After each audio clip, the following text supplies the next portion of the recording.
തന്ത്രപരമായ ഇടപെടലിലൂടെ ഓട്ടോയിലുള്ള കൊലക്കേസ് പ്രതിയെ സ്റ്റേഷനിലെത്തിച്ച് ഓട്ടോ ഡ്രൈവർ മനോജ് സമയോചിതമായി നടത്തിയ ഒരു നീക്കത്തെ പ്രശംസിക്കുകയാണ് സോഷ്യൽ മീഡിയ. കണ്ണൂർ മൊറാഴ കുളിച്ചാലിൽ ഇതര സംസ്ഥാന തൊഴിലാളി ഇസ്മയിലിനെ കൊലപ്പെടുത്തിയ കേസിലെ പ്രതിയാണ് പിടിയിലായത്. ഓട്ടോ ഡ്രൈവറുടെ സമയോചിതമായ ഇടപെടലാണ് പ്രതിയെ പിടികൂടാൻ കഴിഞ്ഞത്. ഓട്ടോയിൽ റെയിൽവേ സ്റ്റേഷനിലേക്ക് വരുന്നതിനിടയിലാണ് തന്റെ വണ്ടിയിൽ കയറിയിരിക്കുന്നത് കൊലക്കേസ് പ്രതിയാണെന്ന് മനോജ് അറിയുന്നത്. തുടർന്നാണ് തന്ത്രപരമായി മനോജ് നീങ്ങിയത്. കഴിഞ്ഞ ദിവസം രാത്രിയാണ് കൂളിച്ചാലിൽ ഇതര സംസ്ഥാന തൊഴിലാളിയായ ബംഗാൾ സ്വദേശി ഇസ്മയിൽ കൊല്ലപ്പെട്ടത്.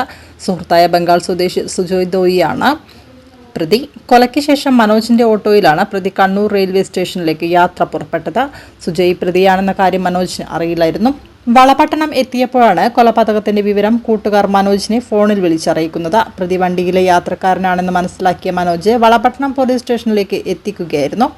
ഓട്ടോറിക്ഷ തൊഴിലാളി യൂണിയൻ കൂളിച്ചാൽ യൂണിറ്റ് മെമ്പറാണ് മനോജ്.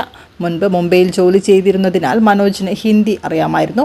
അതിനാൽ സുജോയ്ക്ക് സംശയം തോന്നാത്ത വിധം പോലീസ് സ്റ്റേഷനിലേക്ക് എത്തിക്കാൻ മനോജിനായി. മനോജിന്റെ ഇടപെടലിനെ കണ്ണൂർ SP വിളിച്ചു വരുത്തി നേരിട്ട് അഭിനന്ദനം അറിയിച്ചു. ये जो कोनी है, जो गुड्डू नाम है उसका, उसने कल रात को मुझे एक कन्नूर स्टेशन जाने के लिए, उसका भाई गांव से आ रहे उसको पिकअप करने के लिए मेरे को जाने के लिए कहा था. तो 1:20 का गाड़ी था, तो बोला 12 बजे हम लोग जाएगा करके बोला. बाद में वो आके बोला, आधा घंटा के बाद मेरे को आके बोला नहीं, 8 भाई आके उधर बैठा है तो अभी आने गए.